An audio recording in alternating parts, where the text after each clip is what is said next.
வணக்கம். 9 வருடங்களுக்கு முன்னால் காவிரி நதிநீர் பிரச்சனையின் போது கர்நாடகாவில் தமிழர்கள் தாக்கப்பட்டார்கள். தமிழ் படங்கள் திரையிடுவதை நிறுத்தச் சொல்லி ஆர்ப்பாட்டங்கள் நடைபெற்றன. அதற்கு கண்டனம் தெரிவிக்கும் வகையில் தமிழ் திரையுலகின் சார்பில் நடைபெற்ற கண்டன கூட்டத்தில் பலரும் ஆவேசமாக பேசினார்கள். அவர்களில் நானும் ஒருவன். அதற்கு எதிர்வினையாக என்னுடைய கொடும்பாவி உருவ பொம்மைகள் கர்நாடகாவில் எரிக்கப்பட்டன. அதே வேளையில் கர்நாடகாவில் நடைபெற்ற ஆர்ப்பாட்டங்களில் கர்நாடகா திரைப்பட கலைஞர்களும் ஆவேசமாக பேசினார்கள். அப்படி நான் பேசிய போது என்னுடைய சில வார்த்தைகள் கன்னட மக்களின் மனதை புண்படுத்தியதாக அறிகிறேன். நான் கன்னட மக்களுக்கு எதிரானவன் அல்ல. அதற்கு உதாரணமே 35 வருடங்களாக என்னிடம் உதவியாளராக இருக்கும் திரு சேகர் என்பவரின் தாய்மொழி கன்னடம். கடந்த 9 வருடங்களில் பாகுபலி பாகம் 1 உட்பட நான் நடித்த சுமார் 30 திரைப்படங்கள் கர்நாடகாவில் வெளியாகியுள்ளன. எந்த பிரச்சனையும் எழவில்லை. சில கன்னட படங்களில் நடிக்கவும் என்னை அணுகினார்கள். நேரமின்மையால் நடிக்க இயலவில்லை.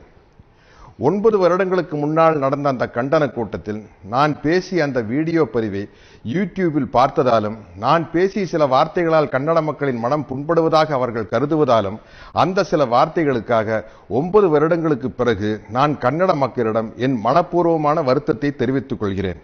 எனக்கு ஆதரவாக குரல் கொடுக்கும் தமிழீழ உறவுகளுக்கும் தமிழக மக்களுக்கும் என் நலம் விரும்புபவர்களுக்கும் என் மீது வருத்தம் கொள்ள வேண்டாம் என்று கேட்டுக்கொள்கிறேன். அவர்களுக்கு ஒரு சிறிய விளக்கம்.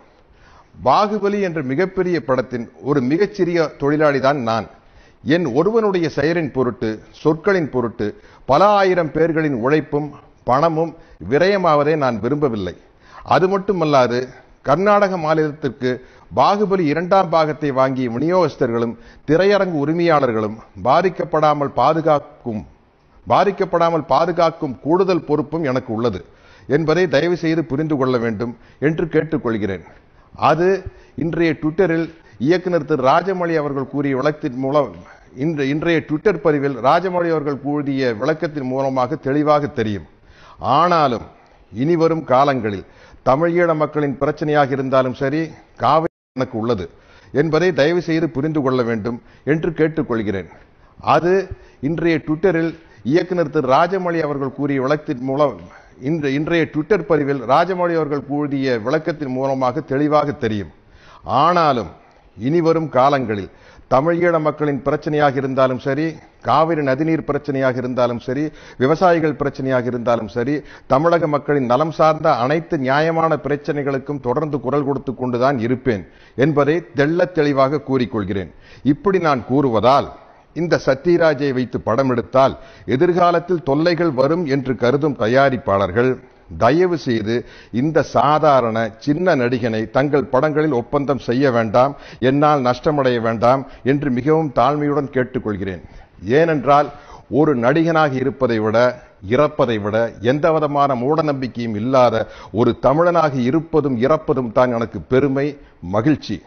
எனது மனப்பூர்வமான வருத்தத்தை ஏற்றுக்கொண்டு பாகுபலி படத்தின் 2ஆம் பாகத்தை வெளியிட ஒத்துழைக்குமாறு கன்னட மக்களை அன்புடன் கேட்டுக்கொள்கிறேன்.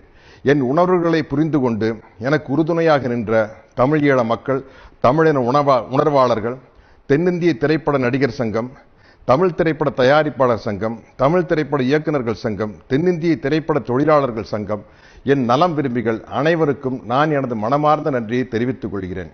என்னால் ஏற்பட்ட தொல்லைகளை பொறுத்து கொண்ட இயக்குனர் திரு ராஜமௌழி, தயாரிப்பாளர்கள் திரு ஷோபு, திரு பிரசாத் மற்றும் பாகுபலி படக்குழுவினர் அனைவருக்கும் எனது மனமார்ந்த நன்றியை தெரிவித்துக்